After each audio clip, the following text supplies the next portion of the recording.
आज हम बनाने जा रहे हैं बील का जूस।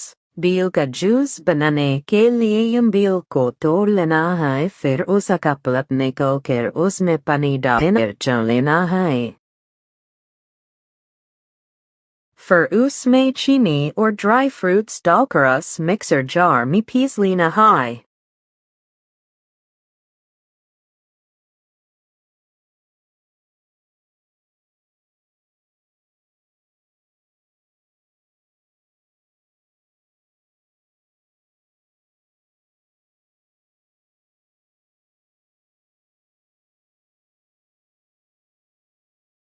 अभी भी इसे ग्लास में डाल कर सर्व करो।